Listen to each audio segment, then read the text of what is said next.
میرے نبی نے حضرت معاذ ابن جبل سے فرمایا، معاذ الا انبئک بملاک ھذا کلہ، معاذ میں تمہیں لمبی چوڑی نصیحت فرمائی تھی کہ ساری نصیحت کا میں تمہیں خلاصہ بتاؤں؟ انہوں نے کہا اجل یا رسول اللہ، ضرور یا رسول اللہ۔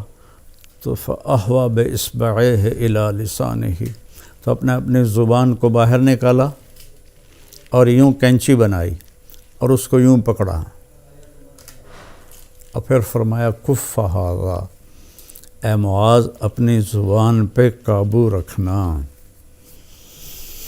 وہ کہنے لگے یا رسول اللہ انؤاخذ بما نقول، جو ہم بولتے ہیں اس کا بھی حساب ہے؟ تو آپ نے فرمایا سکلت کا امک یبن جبل، ارے جبل کے بیٹے تیری ماں تجھے روئے۔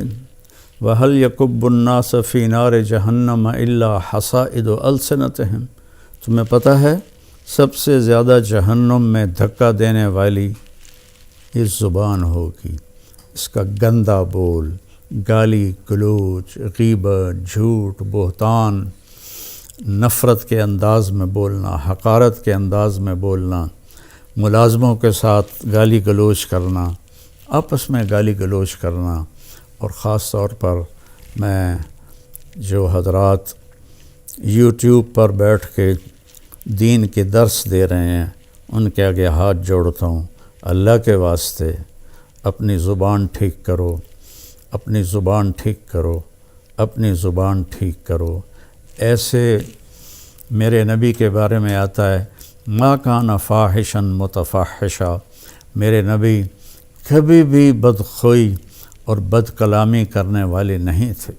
اور میرے اللہ نے فرمایا فَبِمَا رَحْمَةٍ مِّنَ اللَّهِ لِنْتَ لَهُمْ وَلَوْ كُنْتَ فَظًّا غَلِيظَ الْقَلْبِ لَانفَضُّوا مِنْ حَوْلِكَ، میرے محبوب آپ کے رب کی بہت بڑی رحمت آپ پہ نازل ہوئی تو آپ نرم ہو گئے اپنی امت کے لیے۔ اگر آپ کی زبان کا بول سخت ہوتا اور مزاج میں شدت ہوتی تو لانفضوا، افراتفری میں جب لوگ بھاگتے ہیں نا تو اس کو انفزاز کہتے ہیں۔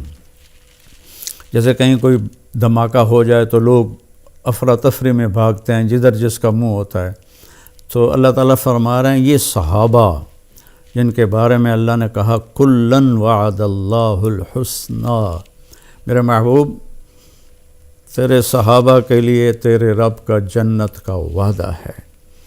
تو ان کے بارے میں اللہ کہہ رہا ہے یہ سارے بھاگ جاتے آپ کو چھوڑ جاتے۔ تو بھائیو اکثر جو میں تو سنتا ہی نہیں ہوں، میرے سر میں درد رہتا ہے، لیکن کبھی کبھار کان میں پڑ جاتی ہے بات تو اتنا شدید لہجہ ہوتا ہے اور اتنا حقارت آمیز لہجہ ہوتا ہے اور اتنا نفرت سے بھرا ہوا ہوتا ہے، خاص طور پر مذہبی معاملات میں اور اختلافی مسائل میں اس قدر وہ آتش فشاں پہاڑ بن جاتے ہیں کہ ان کے منہ سے آگ نکلتی ہے۔ تو میرے نبی کی زندگی سیکھو کہ آپ نے کس طرح نرم رویے سے عرب کے سارے بت پرستوں کو رام کیا۔ تو میں سارے بھائی بہنوں سے کہتا ہوں یہ وبا، یہ بلا ہمارے گھروں میں ہے، عورتوں میں ہے، مردوں میں ہے۔ صرف خطیبوں کی بات نہیں کر رہا، خطیب چونکہ ممبر پہ لوگوں کو خطاب کر رہا ہوتا ہے یا وہ یوٹیوب پہ لوگوں کو خطاب کر رہا ہوتا ہے تو اس کی زبان میں اگر زہر ہو تو وہ کیا دین کا کام کر رہا ہے؟ وہ کوئی اور ہی کر رہا ہے، دین کا کام نہیں کر رہا ہے۔ میرے نبی نے، میرے اللہ نے فرعون کے پاس موسیٰ علیہ السلام کو بھیجا۔ فرعون سے بڑا مجرم شاید ہی کوئی ہو جس نے کہا انا ربکم الاعلیٰ۔ تو اللہ نے دونوں بھائیوں سے فرمایا فقولا لہ قولا لینا، کہ موسیٰ ہارون فرعون کے ساتھ نرم لہجے میں بات کرنا۔ آپ اپنے اختلاف کو ظاہر کریں، لیکن اوروں کے یہ نفرت کا بول اور حقارت کا بول یہ اللہ کے ہاں بالکل پسندیدہ نہیں۔ اور اس بول میں، اس لہجے میں بات کرنا یہ کوئی دین کی بات نہیں ہے، یہ نفس کی شرارت ہے۔ تو میری آپ سے گزارش ہے میٹھا بول بولیں، اگلے کو عزت دیتے ہوئے اختلاف رائے کریں، نہ کہ نفرت و حقارت کے شعلے برساتی ہوئی زبان ہو اور اگلوں کا دل چیر کے رکھ دے۔ اور سارے گھر میں مستورات اور مرد سب سے کہتا ہوں کہ اپنی زبان کے بول کو میٹھا کر لیں، اپنے نوکروں نوکرانیوں کے ساتھ خاص طور پر درگزر اور نرمی کا معاملہ کریں، سختی کا معاملہ نہ کریں۔ ایک صحابی نے آ کر کہا، یا رسول اللہ، میرا خادم ہے، غلام، وہ غلط کام کرتا ہے تو میں اس کی پٹائی کرتا ہوں، تو اس کا کیا معاملہ ہوگا آخرت میں؟ آپ نے فرمایا، تیری پٹائی کو اور اس کی غلطی کو تولا جائے گا، اگر تیری پٹائی بڑھ گئی تو تو پکڑا جائے گا۔ اور تو وہ زار و قطار رونے لگے اور کہنے لگے، یا رسول اللہ، اس کا یہی علاج ہے کہ میں اسے آزاد کر دوں۔ تو انہوں نے اپنے غلام کو آزاد کر دیا۔ تو میری منت ہے، اپنے بچوں کے ساتھ کبھی طنز والا بول نہ بولیں، بیوی کے ساتھ کبھی طنزیہ بول نہ بولیں، طنز مار دیتا ہے، طعنہ مار دیتا ہے۔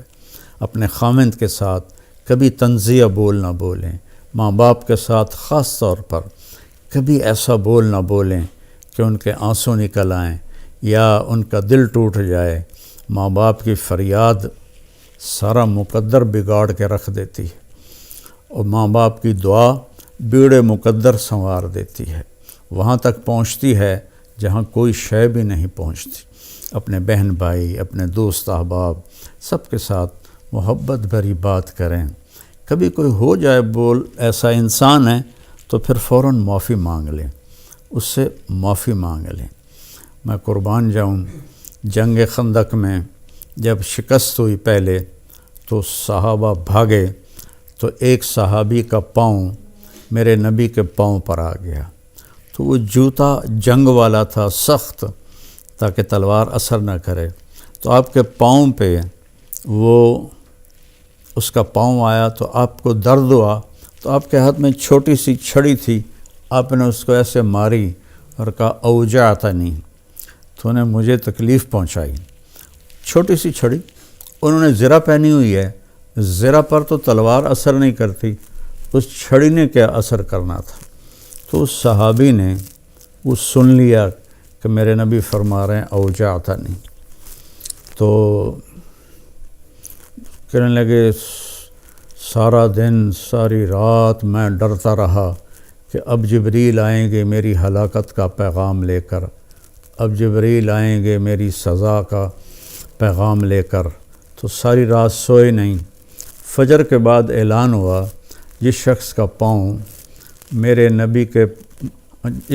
پاؤں نبی کے پاؤں پر آیا تھا وہ آ کے اللہ کے نبی سے ملاقات کر لے۔ تو وہ کہنے لگے بس ہو گئی نا وہی بات جس کا مجھے ڈر تھا، اب دیکھو پتہ نہیں کیا عذاب کا فیصلہ ہوتا ہے۔ وہ کانپتے ہوئے ڈرتے ہوئے تشریف لائے، تو آپ اسے دیکھ کر مسکرائے اور فرمایا، میرے پیارے، کل میں نے تمہیں چھڑی مار دی تھی، میں اس کی آپ سے معافی مانگتا ہوں، اور یہ 100 اونٹ آپ کو اس کے بدلے میں ہدیہ کرتا ہوں۔ یہ میرے نبی کا معاملہ تھا۔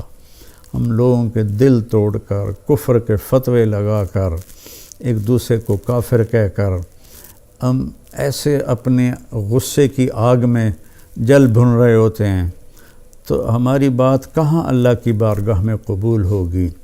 تو بھائیو، اختلاف کے بھی آداب سیکھو، اختلاف رائے کے بھی آداب سیکھو، اور بولنے کے بھی آداب سیکھو کہ ماں باپ سے کیسے بولنا ہے، بیوی سے، بچوں سے، خامن سے، بہن بھائیوں سے، اپنوں سے، غیروں سے، کوئی ایسا بول نہ نکلے۔ ابو دجانہ رضی اللہ تعالیٰ عنہ بہت بڑے صحابی ہیں، تو وہ فرمانے لگے ایک دن کہ میں تمہیں بتاؤں، میری بخشش کا سب سے بڑا عمل یہ ہے کہ میری زبان سے کسی کو دکھ نہیں پہنچا اور میرے دل میں کسی کے لیے نفرت نہیں ہے۔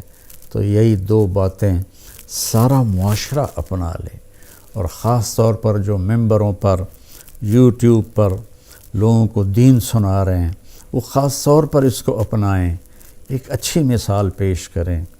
ایک اچھی مثال پیش کریں. گالم گلوچ اور بد زبانی میرے اللہ کی بارگاہ میں ہرگز قبول نہیں ہے.